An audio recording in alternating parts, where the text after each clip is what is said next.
on in court, given an incident that had happened at Parkland.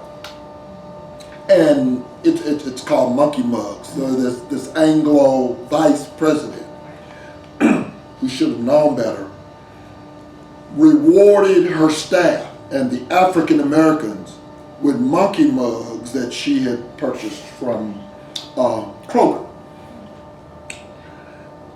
And the C-suites, and unfortunately even the sister who is in charge of the Office of Talent Management, didn't see anything wrong with it and decided to use it as a teachable moment.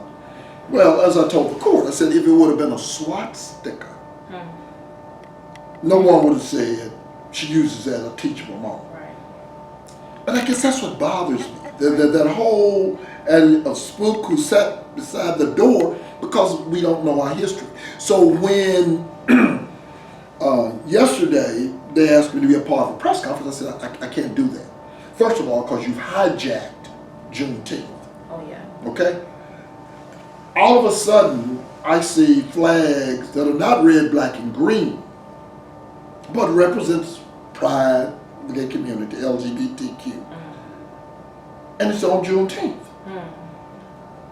I ain't mad. I just need to speak to it. Right. In fact, the other day, when the transgender person said something, I went spastic.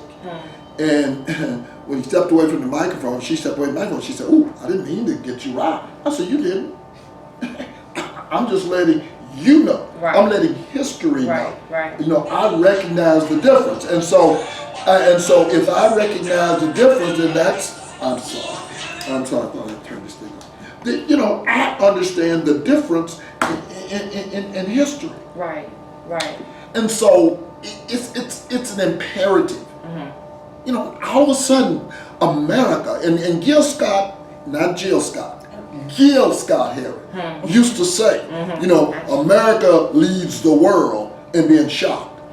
All of a sudden, they shocked about Tulsa, about Greenwood, about Black Wall Street. Hell, I was on the radio in 1941 1991, talking about Greenwood. Right.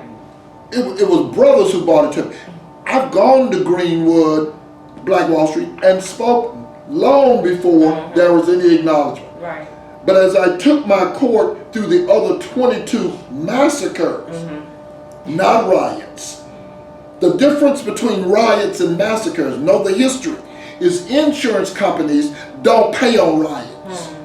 And so that's what happened the other day when they started talking about, you know, the whole gay movement, LGBTQ movement, and they talked about the riot. Well, see, they can afford to do riot, but insurance companies had to pay if it was a massacre versus a riot. Notice that all of ours, we deemed them as massacres.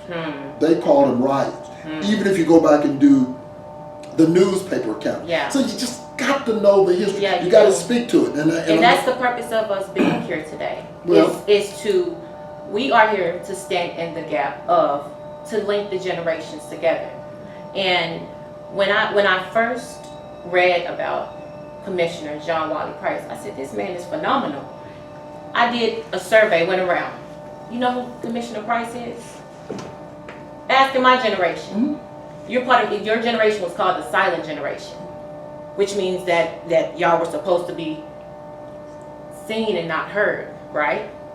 Supposedly. Right. But that was the movement. That was the movement in this country. But you know what I need. Maya Angelou said, you can practice all the virtues in the world, but if you don't practice the virtue of courage, nothing else matters. And what bothers me, and I'll say a very prominent pastor, and it's interesting how people arrange presentations. And this brother and a sister from Rwanda was part of the opening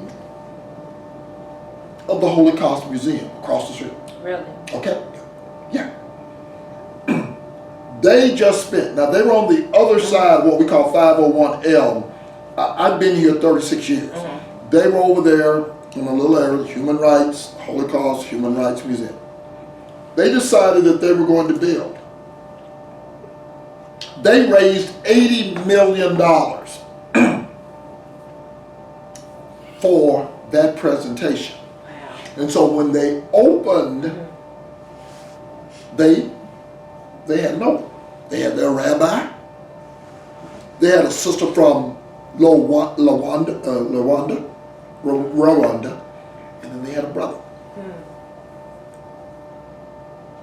And what's interesting is the brother, the sister talked about Idi Amin and all of that, and I expected that from her. She was very emotional. She was a kid. I get that. She's bringing her history into human rights play. The brother got up and prayed. And usually they got us on the program. That's what they want us to do. They want us to pray. Joseph Jomo Kenyatta says that, the missionaries came and they taught us to bow our head and close our eyes and pray. And we did. And we continued to do that. And then all of a sudden, we opened our eyes, we raised our head, and they had our land. In other words, they stole our land. This brother prayed, said nothing about the middle passage.